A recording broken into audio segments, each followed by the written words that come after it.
Telugu Desam party ఆధ్వర్యంలో ప్రజా సంఘాల ఆధ్వర్యంలో ఈ కార్యక్రమాన్ని నిర్వహిస్తూ ఉన్నాం. ప్రధానంగా ఈరోజు మరి ఏదైతే ఇక్కడ మనం మాట్లాడుతున్నాం అనేటువంటి దానికి మరి ఈరోజు ఎక్కడన్నా ఈ చదువు అనేది ఏ రకంగా వచ్చిందని చెప్పేసి మనం ఒకసారి ఆలోచిస్తే జ్యోతిరావు పులే గారు ఆయన ఆదర్శంగా కూడా మనం తీసుకోవాలని చెప్పేసి మీ అందరూ కూడా తెలియజేస్తూ ఉన్నాం.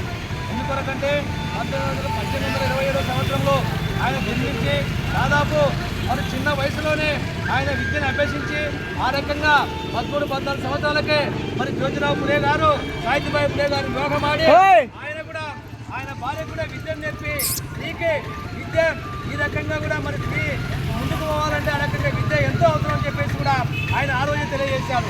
మరి నేటికి దాదాపు 135 సంవత్సరాలు ఆయన చనిపోయినా కానీ ఈరోజు భారతదేశం అంతా కూడా ఆయన స్మరించుకుంటారంటే వాళ్ళు చేసేటువంటి సేవలు చాలా గొప్పవని చెప్పేసి మీ అందరూ కూడా తెలియజేస్తూ ఉన్నాం. ఎందుకోసం అంటే ఈరోజు దేశంలో ఉన్నటువంటి విద్య ద్వారానే ఏదైనా సాధించవచ్చు. విద్య అనేది ఈరోజు ఆ రకంగా ఆదర్శంగా ఉండడానికి ఈరోజు అనేకంగా ఉంది. ఆ రోజు చదువుకోవాలంటే అంతరానితనం వెనుకబడేటువంటి వాళ్ళకు చదువులేని పరిస్థితుల్లో మనం గమనించాం.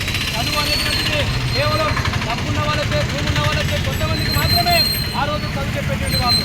అలాంటిదే వాళ్ళు ఆ రకంగా కూడా పేదల కోసం అంతరానితనం నిర్మూలన కోసం ఈ దేశంలో ఉన్నటువంటి చదువు సంస్కారాల కోసం కూడా అనేక రకాలుగా త్యాగం చేశారు. అందుకొరకే ఈరోజు దేశవ్యాప్తంగా కూడా ఉన్నటువంటి ఆయన ఆశయ సాధన కోసం జ్యోతిరావు పులే గారి ఆశయ సాధన కోసం మనం కూడా ఆ రకంగా మిత్రకంఠంతో కూడా పనిచేయాలని వాళ్ళ ఆశయాలను ప్రజల్లోకి తీసుకొని స్త్రీకి సమానత్వం కావాలని చెప్పేసి ఆ రోజు చెప్పారు. స్త్రీకి విద్య అవసరం అన్నారు. చాలామంది అనేక మద్దతులు కానీ వాళ్ళు కూడా స్త్రీని ఇంట్లో 100 మందిగానే చేశారు తప్ప స్త్రీకి ఏ రకమైన విద్య కానీ ఆ రకంగా చేసిన పరిస్థితి లేదు.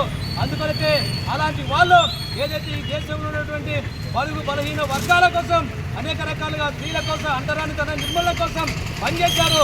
రాబోయే కాలంలో మనమందరం కూడా జ్యోతిరావు పులే గారి ఆశయాలను మనం ముందు తీసుకోవడానికి మీరందరూ కూడా రకంగా కూడా పనిచేస్తారని చెప్పి తెలియజేస్తూ ఈ అవకాశం ఇచ్చిన మీ అందరికీ పెద్దలందరూ కూడా ప్రత్యేకంగా ధన్యవాదాలు తెలియజేసుకుంటున్నాం. జ్యోతిరావు పులే గారి ఆశయాలను సాధిద్దాం జ్యోతిరావు పులే ఆశయాలను